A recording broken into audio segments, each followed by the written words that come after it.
जी media ने RTO दफ्तर में करप्शन का खुलासा किया है। तो ये बड़ी खबर हम आपको बता रहे हैं, अपडेट हम आपको बता रहे हैं। हमारी खबर का असर होता दिखाई दे रहा है।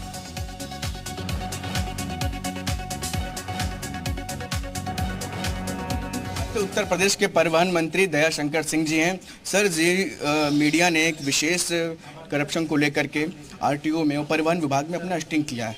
उसमें तमाम जगहों पर जो है घूसखोरी और करप्शन के मामले सामने आए हैं। क्या कहेंगे इस पर? शाहजहांपुर, पीलीभीत और लखनऊ में भी मुझे जानकारी नहीं है कि ऐसा कुछ विषय आएगा तो उसकी जांच कराएंगे और जांच में जो भी दोषी पाया जाएगा उस पर कार्रवाई करेंगे। अच्छा सर, ये इसको लेकर के क्या कोई विशेष नीति भी बना रहे हैं जिससे कि इस तरह की कोई घटनाएं सामने न आए? नीति स्पष्ट है कि कोई भी गलत काम करेगा उसको सजा मिलेगी। अच्छा, चलिए, बहुत बहुत शुक्रिया। तो ये थे हमारे साथ उत्तर प्रदेश के परिवहन मंत्री दयाशंकर सिंह जी, जिन्होंने साफ तौर पर बताया कि अगर कोई भी दोषी है तो वो बख्शा नहीं जाएगा। कैमरामैन अमर शाह के साथ शुभम पांडे, जी मीडिया, लखनऊ।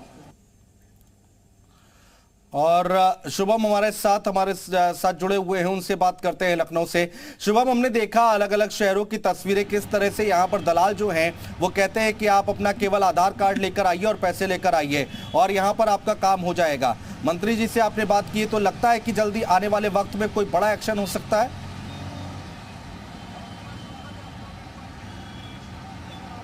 देखिए, आज जी मीडिया की एक ऐसी मुहिम जिसके तहत परिवहन विभाग में जो बड़े लंबे अरसे से चले आ रहे हैं, जिसको लेकर के बार बार दावे किए जाते हैं कि परिवहन विभाग में आरटीओ दफ्तर से भ्रष्टाचार पर पूरी तरह से लगाम लगा लिया गया है। कई सारी नीतियां बनाई जा रही, योजनाएं बनाई जा रही, जिससे कि जो आम जन है, जो अपना वहां पर लाइसेंस बनवाने के लिए जाते हैं, जो अपने व्हीकल्स के लिए परमिट बनवाने जाते हैं, उनको किसी भी तरह से भ्रष्टाचार का सामना नहीं करना पड़ेगा। लेकिन इन तमाम दावों की पोल आज जी मीडिया के इस स्टिंग ऑपरेशन में खुली। जैसा कि हमने लखनऊ से भी देखा, साफ तौर पर देख सकते हैं कि आप वहां पर करप्शन को लेकर के किस तरह से एक पूरा गैंग वहां पर हावी है और कैसे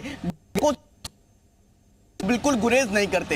हालांकि इस पूरे मामले पर जब हमने उत्तर प्रदेश के परिवहन मंत्री से दयाशंकर सिंह से बातचीत की तो उन्होंने साफ तौर पर कहा कि इस पूरे मामले में जो भी लोग दोषी हैं वो किसी भी तरह से बख्शे नहीं जाएंगे और लगातार जीरो टॉलरेंस पर उत्तर प्रदेश की योगी सरकार काम कर रही है और अगर इस तरह के कुछ भी मामले सामने आ रहे हैं तो वो बख्शे नहीं जाएंगे। एक तरफ जहां उत्तर प्रदेश के मुख्यमंत्री योगी आदित्यनाथ तमाम जो है कोशिशें कर रहे हैं कि उत्तर प्रदेश में विभागों से भ्रष्टाचार खत्म हो, लेकिन ये अधिकारी लगातार अभी भी उनके इन तमाम दावों को अपने विभागों में पूरी तरह से लागू नहीं करवा पा रहे हैं। आप समझ सकते हैं कि लगातार मुख्यमंत्री निर्देश देते हैं कि विभागों में किसी भी तरह से भ्रष्टाचार ना हो, लेकिन ये अधिकारी जो भी आदेश है उनको किसी भी तरह से अपने विभाग में लागू नहीं कर पा रहे हैं और लगातार जिसकी वजह से लोगों को इस भ्रष्टाचार का सामना करना पड़ रहा है। आप समझ सकते हैं कि जो आम जनमानस है, जो अपना लाइसेंस बनवाने के लिए जो रोजमर्रा के काम है, जिसको लोग अपना नॉर्मल शुल्क दे करके डिजिटल करने का भी प्रयास इसीलिए किया गया बीते दिनों उत्तर प्रदेश में, जिससे कि जो पूरी प्रक्रिया है,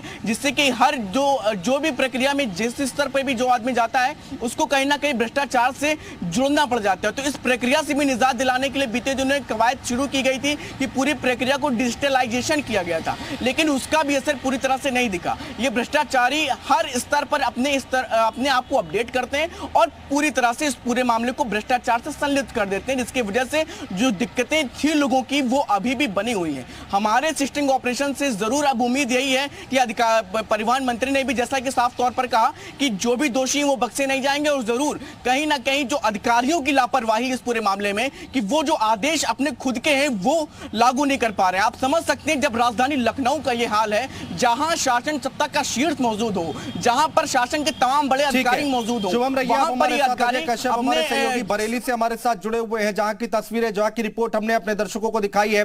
अजय, बस आधार कार्ड और जेब में 3,000 रुपए होने चाहिए और वापस आप घर आ जाइए, काम आपका हो जाएगा।